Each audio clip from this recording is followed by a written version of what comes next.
Here, Mike Dittmer joins the show for the very first time. Mike, thank you for joining us here tonight, man. We are so happy to have you on. Thanks for having me. So talk to me, man. Aaron's a Midwest kid. Aaron hasn't been to the event before. I've never been to the Rock Island Grand Prix. I know you got prepped for it this week, but pitch to both of us. Obviously, we know about the race. What is it like if you were to tell someone that's never been there before, man?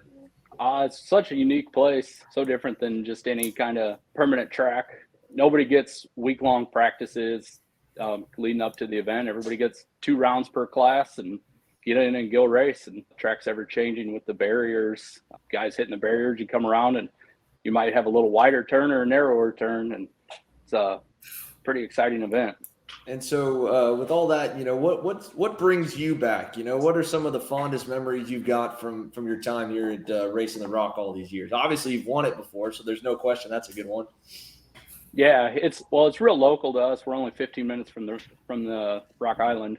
When I was not old enough to race it yet, my dad took me over there and, watching it, like thinking this is pretty cool, watching like Scott Evans, Alan Rudolph, Todd Bolton, all them guys. Such a unique event. The amount of people that are actually there watching really adds a different element to people that don't know what the race is or what karts are, really ups the environment.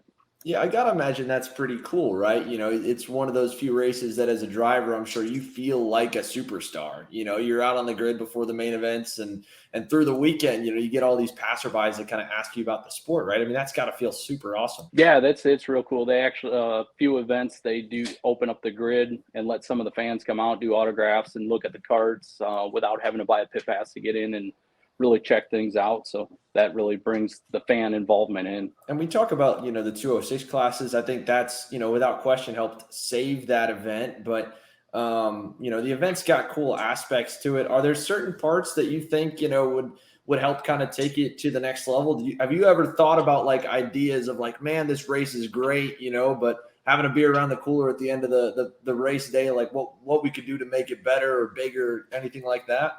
Yeah, I actually sit in on the board meetings and that to try and help the event. And, there's all kinds of ideas thrown out. There's ideas of night racing, but, that's a lot of added cost, changing the track layout, and nightlife's starting to come back. The district would always have big parties, and they're actually this year got bands for Friday night, Saturday night. I think they might even have bands for Thursday night, really get the involvement and the party going on. Yeah, talk to me about the party's the funniest thing. So there's 2 warm-ups, right? Isn't there 2 rounds of warm-ups Sunday morning for guys that maybe miss out, or is it just that many classes that some guys miss the first class for warm-up because of how hard they end up going Saturday night? Yeah, Saturday night there's been a few people that either don't make warm-up or some of them even miss their main for that Sunday because they're still hanging in from the night before.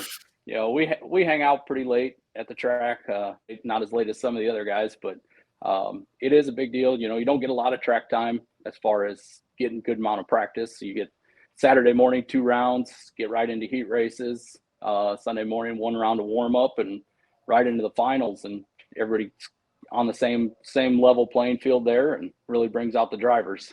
And so what you mentioned track layout, right? The track layout, to my understanding, it's been this. Have you guys like run a chicane before on the layout, or when you're talking changes, are you talking going on to some of the other streets around the area to make it more of a course than where it is? Before I was actually racing the event, they had a couple chicanes down like the second straightaway with hay bales. But ever since I've been running it, it's been the same layout, no chicanes. The only thing that changes is really how wide they set the barriers to the curbs. Sometimes the track's a little narrower, and it will widen out through the weekend as people hit the barriers, just slowly push them out. But yeah, the track layout itself has been the same since the start of it. They talk about seeing what streets we can use, and essentially it's pretty much been, the best layout that they've been able to come up with so far.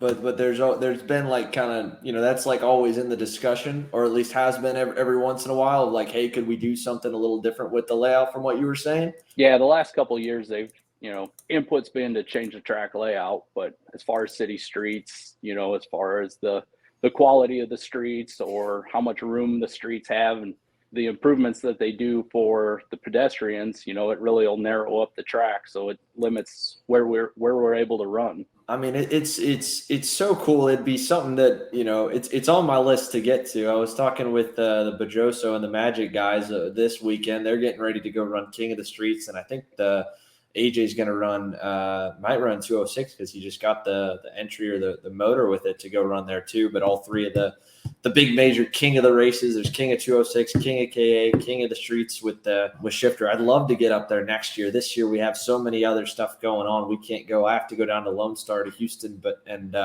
we have the Route 66 race we're streaming, which I don't know how we'd stream around all the buildings. I'd love to figure out a way to get it done for sure. For this event coming into this year, you're involved. Do you know where the entries lie again? I have to imagine the 206 classes are going to be pretty good. 206 is the biggest right now.